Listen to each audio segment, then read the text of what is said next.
All the files and records ലഭ്യമാണെന്ന് ആരാ പറഞ്ഞിരിക്കുന്നത്? മിനിസ്റ്റർ ഓഫീസിൽ നിന്നാണ് അറിയിച്ചിരിക്കുന്നത്. To Shri K Gopalakrishnan. അത് മുഴുവനും ഗോപാലകൃഷ്ണൻ ആര് കൊടുത്തു? ഡോക്ടർ ജയതിലക്ക് കൊടുത്തായിട്ടും പറയുന്നു. Additional chief secretary to government അതാണ് ഗോപാലകൃഷ്ണൻ അതും ചെയ്തു, രണ്ടും ചെയ്തു എന്ന് പറയുന്നുണ്ട്.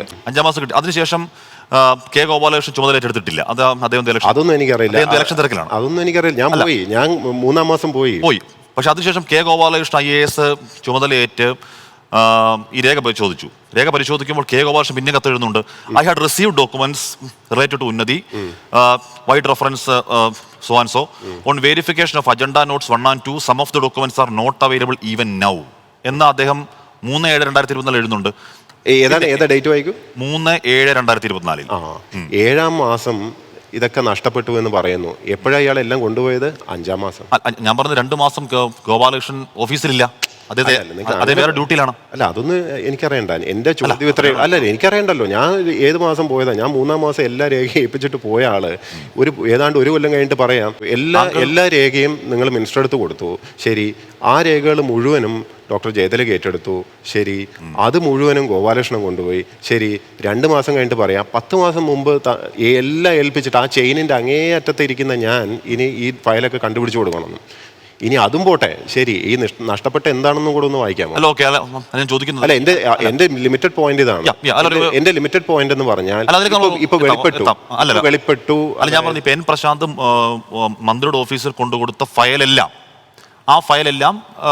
അല്ലല്ല, അങ്ങനല്ല. ആ സെന്റൻസ് വീണ്ടും വായിക്കൂ. All the files and records in the possession എന്നാണ് പറഞ്ഞിരിക്കുന്നത്. അതായത് എന്റെ കൈവശം അങ്ങനെയാണ് പറഞ്ഞിരിക്കുന്നത്. എന്റെ കൈവശമുള്ള മുഴുവനും എന്ന് തന്നെയാണ് എഴുതി വെച്ചിരിക്കുന്നത്. അതെങ്ങനെയാണ് പിന്നെ മാറുന്നത്? അല്ല, ഞാൻ പറഞ്ഞത് താങ്കൾ കവറിലാക്കി കൊണ്ടുപോയ കത്ത് അങ്ങനെയൊന്നുമല്ല അവിടെ എഴുതിയിരിക്കുന്നത്. താങ്കൾ നേരത്തെ പറഞ്ഞാണ്. അല്ലല്ല, എനിക്ക് അങ്ങനെ ഞാനൊന്നും പറഞ്ഞില്ല. ഞാൻ മിനിസ്റ്റർക്കാണ് മുഴുവനും രേഖകൾ കൈമാറ്റം. 2 കവറോ 3 കവറോ ഒന്നും ഞാൻ പറഞ്ഞിട്ടൊന്നുമില്ല. അതൊക്കെ മിസ്റ്റർ ഗോപാലകൃഷ്ണൻ പിന്നീട് പറയാം. നിങ്ങൾ പിന്നീട് കിട്ടിയില്ല എന്ന് പറയുന്നതേ. അല്ല, താങ്കൾ മന്ത്രിയുടെ ഓഫീസിൽ കൊണ്ട് ഈ ഫയലുകൾ കൊടുക്കുന്നു അല്ലേ? അതെ. അപ്പൊ അതിനുശേഷം അവിടെ കിട്ടിയില്ല എന്ന് മിനിസ്റ്റർക്ക് കേസുണ്ടോ? ഇല്ല. പക്ഷെ അതിനുള്ളിൽ എന്തൊക്കെയാണ് ഉള്ളത്? അതൊക്കെ മിനിസ്റ്റർ പരിശോധിച്ചിട്ട് ഏറ്റെടുത്തിട്ടാണ് കൊടുത്തിരിക്കുന്നത്. എൻ്റെ സുഹൃത്തെ, ഫയൽ കൈമാറ്റം എന്ന് പറഞ്ഞാൽ ചുമ്മാ ഒരു കടലാസ് കൊണ്ട് കൊടുത്തിട്ട് പോവല്ല. മുഴുവനും ഏറ്റെടുത്ത് ക്ലിയർ ആയതിനു ശേഷമാണ് മിനിസ്റ്റർ അവിടുന്ന് ഡോക്ടർ ജയതിലക്കിനെ കൊടുത്തിരിക്കുന്നത്. എല്ലാം അതല്ലേ, ഈ രേഖ പുറത്ത് വന്നില്ലായിരുന്നെങ്കിൽ നിങ്ങളൊക്കെ എന്ത് പറഞ്ഞേനെ?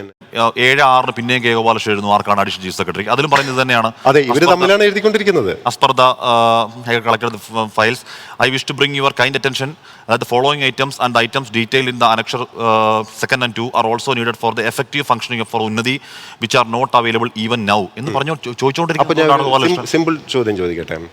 എഗെയിൻ കോമൺ സെൻസ് ആണ്. ഗോപാലകൃഷ്ണന്റെ കയ്യിൽ നിന്ന് കുറെ ഇപ്പൊ കാണാനില്ല എന്ന് പറയുന്നു. ഗോപാലകൃഷ്ണൻ ആരെടുത്താ ചോദിക്കാം? ജയതിലകന്റെ അടുത്തു. അപ്പൊ ജയതിലകന്റെ കയ്യിലും അതില്ല എന്ന് വിചാരിക്കുക. അദ്ദേഹം ആരെടുത്താ ചോദിക്കാം? മന്ത്രി എടുത്ത് ചോദിക്കണം. മന്ത്രിക്കും കിട്ടിയില്ലെങ്കിൽ അപ്പൊ ആരെടുത്താ ചോദിക്കുക? താങ്കൾ ചോദിക്കണം.